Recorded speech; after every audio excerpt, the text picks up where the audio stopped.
Hello প্রিয় দর্শক, স্বাগতম মজার গল্প ঘর। একটা ছোট্ট অনুরোধ, আমাদের এই মজার গল্প ঘর পেজটাকে ফলো করে রাখুন আর ইউটিউবে সাবস্ক্রাইব করে দিন। সাবস্ক্রাইব করলে নতুন কার্টুন গল্পের ভিডিও আপনার কাছে সবার আগে পৌঁছে যাবে। চলুন আজকের সুন্দর গল্পটা শুরু করি।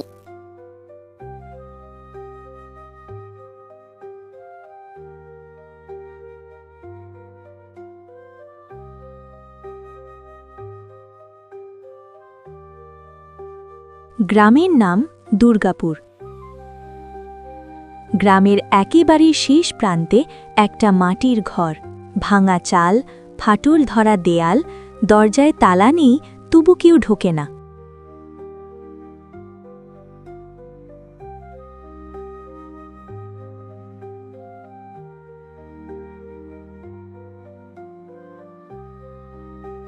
এই ঘরটা একসময় হাসিতে ভরা ছিল।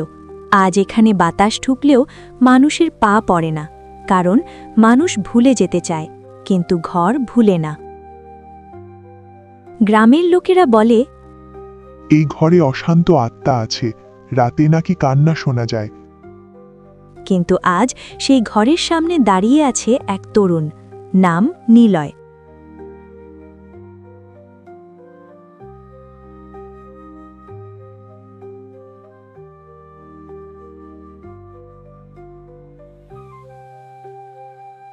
নিলয় নিজেকে বলে, এই ঘরটাই আমার বাবার, আমি আজ সত্য জানতে এসেছি। নিলয়ের বাবা শফিক মিয়া গ্রামে একসময় সৎ মানুষ হিসেবে পরিচিত ছিল।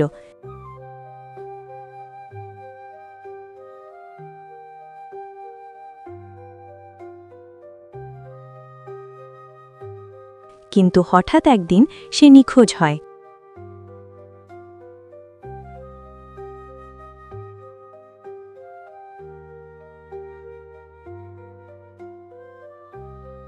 মা সালমা বেগম নিলয়কে বলেছিল, তোর বাবা আমাদের ছেড়ে পালিয়েছে, কিন্তু নিলয়ের বিশ্বাস হয় না।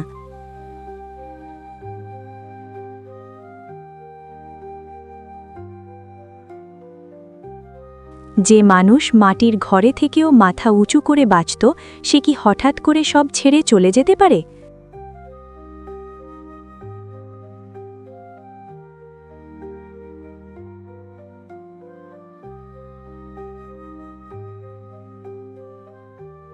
নিলয় ঘরের ভেতরে ঢুকে পড়ে।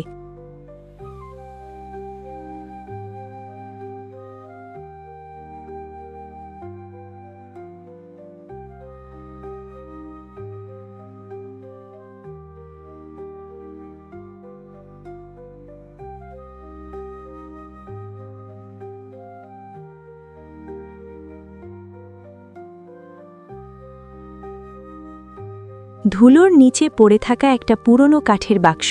বাক্স খুলতেই এক গাদা চিঠি।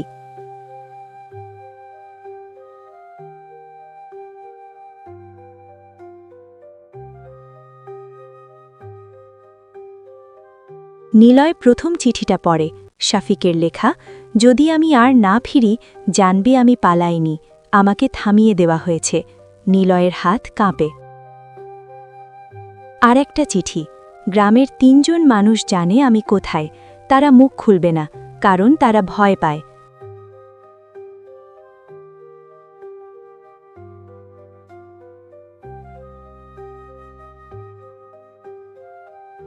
নিলয় ফিসফিস করে বলে, আমি ভয় পাবো না আব্বা, আমি সব বের করব।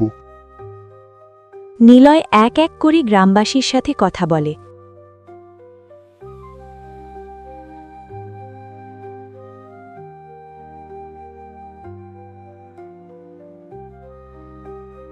মোড়ের চা দোকানে সে বলে, চাচা, আমার বাবার কথা কিছু জানেন? চাচা চোখ নামিয়ে বলে, বাবা, পুরনো কথা খুঁড়ে লাভ নাই। যখন সবাই একসাথে চুপ থাকে, তখন বোঝা যায় কিছু একটা লুকোনো আছে।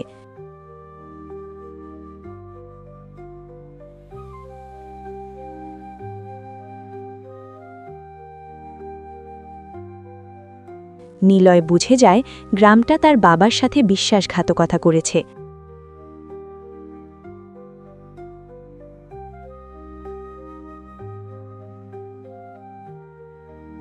রাতে নিলয় নদীর ধারে যায়।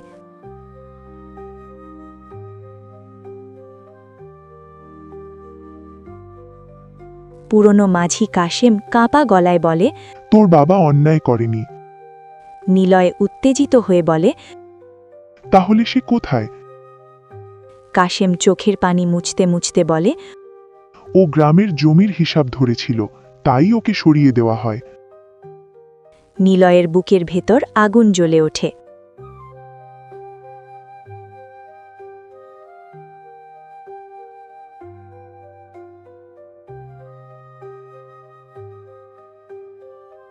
নিলয় শেষ চিঠিটা পড়ে। শাফিক লিখেছে, আমার ছেলে যদি একদিন ফিরে আসে তাকে বলিস সত্যের পথ কঠিন কিন্তু মিথ্যার চেয়ে নিরাপদ।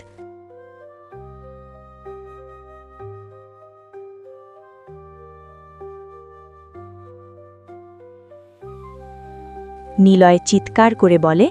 আমি থামব না। এই চিৎকার শুধু এক ছেলের না, এটা এক প্রজন্মের চাপা কান্না।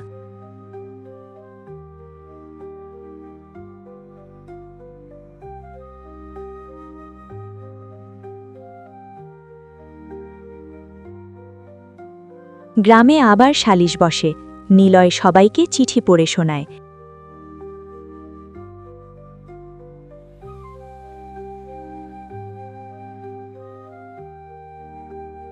সে বলে, আজ যদি আপনারা চুপ থাকেন, কাল আপনাদের ছেলেরাও উত্তর পাবে না। এক এক করে মুখ নিচু হয়।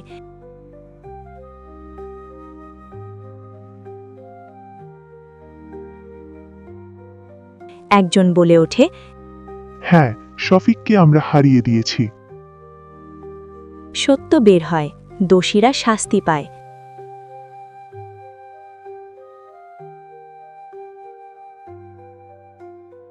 কিন্তু নিলয় বলে, আমার বাবা কি ফিরবে? কিছু ক্ষতি এমন যার ক্ষতিপূরণ নেই।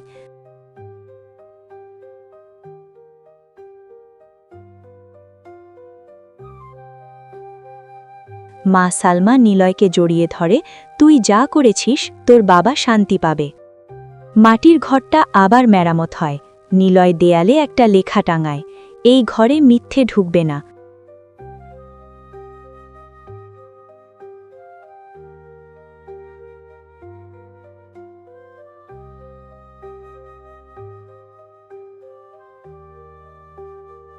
এই ঘর আজ আর ভয়ের না, এই ঘর আজ সাক্ষী, সত্য দেরি করে কিন্তু হারায় না।